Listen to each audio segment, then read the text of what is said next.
چھوٹے چھوٹے شہید ہونے والے بچے کتنوں کی گودیوں کو بھر دیتے ہیں۔ یہ صاحب اولاد ہوا، بیٹا ملا، جس نے آسمان کو دیکھا، کہا حسین بابا تمہارا شکریہ۔ جس نے پوچھا محرم میں کتنے دن ہیں، کسی نے کہا 3-4 مہینے رہ گئے ہیں۔ اب محرم کا انتظار کر رہا ہے، بیوی کو نہیں بتا رہا ہے۔ جب عاشور کا دن آیا تو اپنے مذہب کے مطابق بچے کو پاک کرایا، پوتر کرایا، اور ماں سے کہا کہ اس بچے کو لاؤ، جن کے صدقے میں ملا ہے ان کی زیارت کرا لاؤ۔ بیوی کو نہیں بتایا۔ ماں نے بیٹے کو شوہر کی گود میں دیا۔ یہ جلوس کے ساتھ ساتھ چلا۔ تازیوں کے پیچھے جب تازیے دفن ہو گئے، شام غریبہ آ گئی، سارا مجمع چلا گیا، تو اس نے ایک چھوٹی سی قبر بنائی اور کربلا کا رخ کیا، آواز دی آقا تم نے بھی ایسی قبر بنائی تھی؟ اور یہ کہے کہ اپنے زندہ بچے کو قبر میں رکھا، کہ تجھے اصغر میں قربان کر دیا۔ آپ اندازہ لگا، تجھے میں نے حسین کے لال پر قربان کیا۔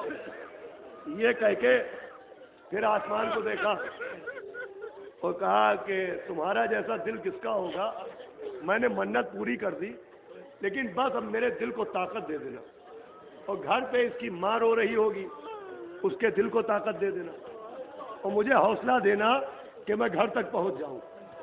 لیجئے گھر کے قریب آیا تو سوچا کہ جب ماں پوچھے گی میرا بیٹا کیا ہوا تو کیا جواب دے گا۔ یہ سوچ کے اس نے طے کیا کہ پہلے دیکھ لوں کہ بچے کی ماں کیا کر رہی ہے۔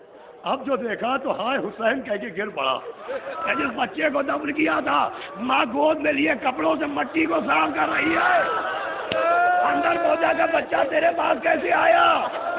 جب کافی دیر ہو گئی، کسی نے کنڈی کھٹکھٹائی، ایک نقاب پوش کھڑے تھے، بچے کو لیے تھے، کہہ رہے تھے اپنے شوہر سے کہہ دینا جو دے دیتے ہیں وہ واپس نہیں لیا کرتے۔ اے قتیل ماریا، اے ذبیحہ نینوا، ارے ایک ماں کا تڑپنا نہ دیکھا گیا، ہائے کربلا۔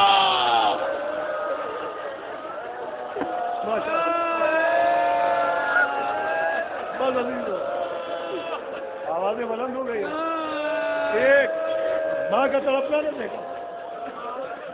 آخری مجلس ہے، دل چاہتا ہے کہ گھر تک آپ روتے ہوئے جائیں۔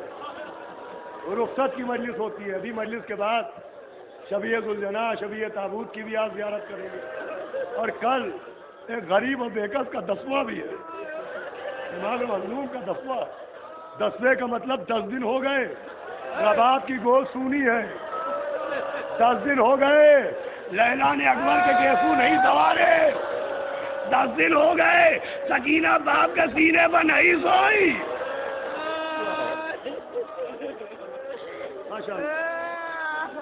اور رونے میں آپ کوئی کمی بھی نہیں رکھتی۔ اور یہ رخصت کا منظر عزیزوں بڑا دردناک ہے، اور یہ رخصت کا منظر اتنا دردناک ہے کہ نہ جانے کتنے علماء کے بیانات ہیں، علامہ مجلسی کا بیان ہے، نہ جانے کتنے علماء کے بیان ہیں کہ ایک عالم نے خواب میں دیکھا کہ علامہ مجلسی ممبر پر بیٹھے مجلس پڑھ رہے ہیں، اتنے میں پیچھے سے کنیز نکلی، اس نے کہا علامہ مجلسی مجلس دیر تک پڑھنا۔ علامہ مجلسی نے پوچھا کیا سبب ہے؟ کہ حسین کی ماں آ گئی ہے۔ پھر تھوڑی دیر بعد وہ کنیز نکلی، اس نے کہا علامہ مجلسی حسین کی ماں کہہ رہی ہے، وہ منظر بیان کر دو جب میرا اکیلا حسین در خیمہ پر کہہ رہا تھا زینب میرا سلام، کلثوم میرا سلام۔ بڑا دردناک منظر تھا۔ ہاں عزیزو رو رہے ہیں آپ، ابھی تو آپ کو مسلسل رونا ہے۔ 26 محرم سے 30 محرم تک پران کی مسجد میں برادرم مولانا میثم زیدی صاحب کی مجلس سے سنیں گے، آپ وہاں بھی روئیں گے غدیر و کربلا کے عنوان پر۔ 40 کے دن بیت الحز میں جو شہر کی مرکزی مجلس ہوتی ہے، بیت الحز کے میدان میں ان سال بھی اپنے آب و تاب کے ساتھ 9 بجے شب میں ہوگی۔ ذاکر کا اعلان انتخاب کے بعد ہوگا، اس میں بھی آپ کو آنا ہے۔ مسلسل روئیے، اس لیے کہ یہ زمانہ تو اور رونے کا ہے، اس لیے کہ ایسا دردناک زمانہ، عاشور کا دن قیامت کا دن ہے، لیکن یہ زمانہ عزیزو ایسا زمانہ ہے کہ آپ کسی محلے میں رہے 20 سال، جس میں بچے آپ کو سلام کرتے ہو، جس میں نوجوان آپ کا احترام کرتے ہو، لیکن آپ پھر اس محلے سے جائیں اور تھوڑے دن بعد آئیں تو سلام کے بجائے کوئی پتھر مار رہا ہے، سلام کے بجائے کوئی تانے دے رہا ہے۔ یہ زمانہ وہی زمانہ ہے کہ کوفے کی رہنے والی، کوفے کی شہزادی اب جو کوفے میں آئی تو کوئی زینب کو سلام نہیں کر رہا ہے، کوئی پتھر مار رہا ہے۔ تو رونے میں کسی طرح کی کمی نہ ہوگی۔ میں دیکھتا ہوں جناب سیدہ کی تائید ہوئی تو میں کیا پڑھ پاؤں گا۔ یہ رخصت کا منظر بڑا کربناک منظر ہے، ایسا منظر کہ میں نے عرض کیا تھا پہلے اپنے اصحاب کے خالی خیموں میں آئے، اور عالم کیا تھا امام حسین کا آپ جانتے ہیں۔ حمید کہتا ہے میں نے بہت سے لوگ دیکھے ہیں جو 40 سال کے ہیں مگر ان کے بال سفید ہو گئے، بھویں سفید ہو گئی، وہ 60 سال کے لگتے ہیں۔ بہت سے لوگ 50 کے ہیں، وہ 70 سال کے لگنے لگے۔ کہ بہت سے لوگ وقت سے بوڑھے ہوتے ہیں، وقت سے پہلے، لیکن وقت سے پہلے جو بوڑھا ہوتا ہے کم سے کم 5-6 مہینے لگتے ہیں۔ کہ میں نے صرف ایک شخص دیکھا جو صبح کے وقت جوان نظر آ رہا، لیکن اب جو ظہر کا وقت آیا تو کمر کو پکڑے، اینا یا اخی عباس، اینا یا بنیا علی اکبرہ۔ کہ یہ واحد مولا حسین تھا۔ در خیمہ پہ آئے، پہلے اصحاب کے خالی خیموں میں گئے، اپنے پیاروں کو پکارا، پھر عباس کے خیمے میں آئے روئے، پھر بیویوں کے خیمے میں آئے اور بیمار بیٹے کا کاندھا ہلایا، فرمایا بس ایک یہ وصیت رہے یاد ہے میرے جانی، کرنا نہ فراموش میری تشنہ دہانی۔ ارے 36 پہر گزرے ہیں، پایا نہیں پانی، پانی دے اگر بات میرے ظلم کے بانی، تم فاتحہ بابا کا دلا دیجیے بیٹا اور تھوڑا سکینہ کو پلا دیجیے بیٹا۔ ماشاءاللہ میں اس مسجد تک لاؤں گا آپ کو، اور تھوڑا سکینہ کو پلا دیجیے بیٹا۔ پھر فرمایا سید سجاد جب قید شام سے چھوٹ کے مدینے جانا، ہمارے شیعوں کو ہمارا سلام کہنا، شرط وفا یہ ہے کہ جب ٹھنڈا پانی پینا ہماری پیاس کو یاد کر لینا۔ چلے تو چاروں طرف سے سید زادیاں سیدانیوں نے امام کے چاروں طرف حلقہ بنایا۔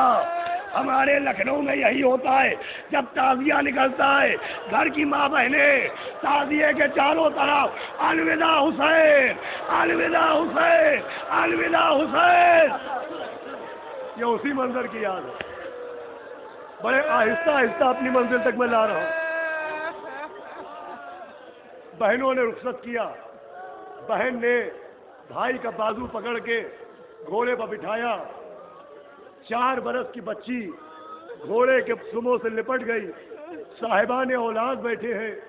سچ بتائیے جب آپ سفر پر جاتے ہیں تو آپ کا چھوٹا سا بچہ آپ کے پیروں میں لپٹ جاتا ہے، حالانکہ آپ کو واپس بھی آنا ہے تو کلیجے پر کیا گزرتی ہے، اور جسے معلوم ہے واپس نہیں آنا، بچی کو تماچے کھانا ہے، اب واپس نہیں آنا، خیموں کو جل جانا ہے۔ چلے فرمایا نیند آئے گی بو آپ کی جب پاؤں گی بابا، میں رات کو مقتل میں چلی آؤں گی بابا۔ فرمایا نکلتی نہیں سیدانیاں باہر، سینے پا سلائے گے تمہیں رات کو مادر۔ اس نے کہا سوئیں گے کہاں پھر علی اصغر، شاہ نے کہا بس نہ کرو صدقے میں تم پر، رات آئے گی اور دشت میں ہم ہوئیں گے بی بی، اصغر میرے ساتھ آج وہی سوئیں گے بی بی۔ کہنے لگی بس دیکھ لیا آپ کا بھی پیار، میں آپ سے بولوں گی نا اب یا شہ ابرار، اچھا نہ اگر کیجیے گا جلد آنے کا اقرار، مر جائے گی اس شب کو طلب کر یہ دل افگار۔ ارے کیسی ہے یہ باتیں، میرا دل روتا ہے بابا، گھر چھوڑ کے جنگل میں کوئی سوتا ہے بابا۔ عزیزو میں کلیجے کی قوت کو اکٹھا کر رہا ہوں اور بات کو مختصر کرنے کی کوشش کر رہا ہوں کہ چلے بلا کا جہاد کیا پیاسے نے، اور جہاد کرتے کرتے علی اکبر کے لاشے پہ آئے کہا یہ جنگ نہ دیکھی، یہ سفارا ہی نہ دیکھی، افسوس کہ تم نے میری تنہائی نہ دیکھی۔ کبھی عباس کے لاشے پر، کبھی علی اکبر کے لاشے پر آواز آئی کہ بس حسین بس، تلوار سے خون کو پوچھا۔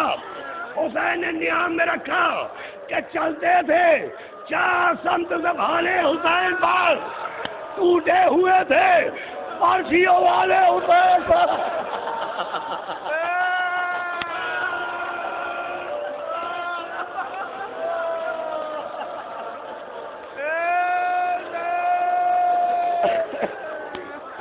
چلتے تھے 4 سمت سے بھانے حسین پر، ٹوٹے ہوئے تھے پرچیوں والے حسین پر، یہ دو نبی کی گود کے پالے حسین پر، قاتل تھے خنجروں کو نکالے حسین پر، گرتے تھے اور سنبھالنے والا کوئی نہ تھا، تیرے ستم نکالنے والا کوئی نہ تھا۔ اب اس کی بحث سنانا ہے آپ کو کہ گر کر کبھی اٹھے، کبھی رکھا زمین پر سر، کروٹ کبھی تڑپ کے ادھر لی، کبھی ادھر، حسرت سے کی خیام کی جانب کبھی نظر، اگلا لہو دہن سے تو تھاما کبھی جگر۔ یہ 2 مصرے سمجھ لیے تو رونے کو کافی ہوں گے کہ گر کر اٹھے تو زخموں سے